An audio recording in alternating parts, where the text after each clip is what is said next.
I'm Nick Wolfe, And I'm Becca Wolfe. and this is our adoption story. We've been married about 7.5 years, and a couple years into our marriage, we desperately wanted children, and I had miscarried. So we really felt like the Lord had started leading us in a different direction on how to grow our family. And Nick really felt like adoption had been laid on his heart.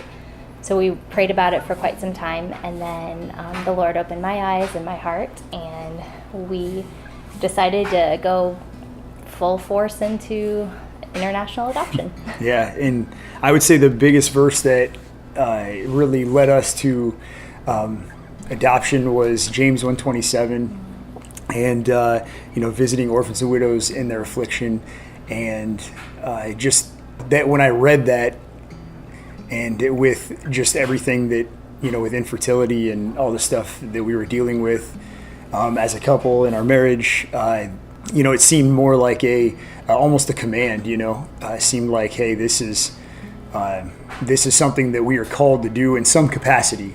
And for us, having that desire to be parents and not having children, biological children at that point, and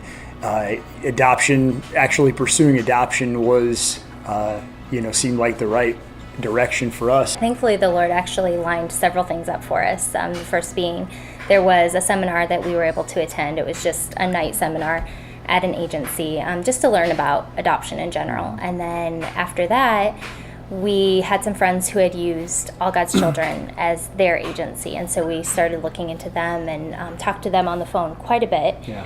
And learned about the Bulgaria program. And so that's really how we were led to Bulgaria. Mm-hmm. Honestly, didn't even know where Bulgaria was at the time.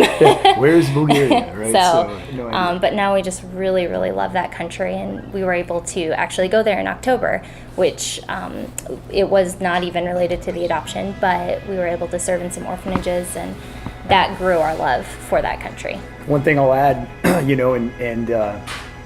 is a lot of these kids so the child that we'll be adopting, the culture that they are a part of inside of the country, if they're not adopted, most of these kids will either become prostitutes or they will end up in a gang, and that is their destiny if they remain, and it's super sad, because that's one of the things that I'll add. I mean, when adoption's not easy, it's a struggle sometimes, and especially when it's a long process and there's a lot of questions. Did we make the right decision? Did God really call us to adopt? Are we really following God? Are we really following being obedient to Him in this process, or are we just selfishly wanting to be parents and have kids?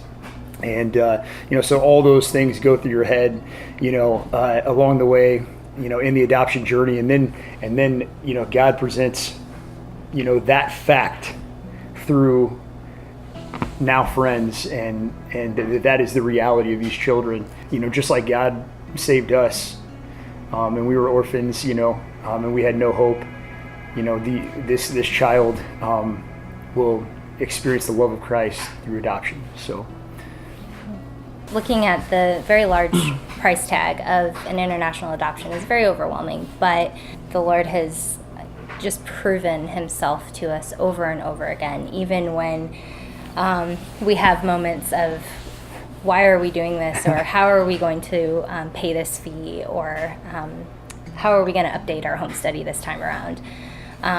But it's just been incredible to watch the Lord's hand in every step of the way. A lot of times we feel very alone in this journey, and just to know that there are people, the staff at Beauty Meets the Ashes, and the donors that are making a huge difference in our upcoming fees, and we're just so grateful for that.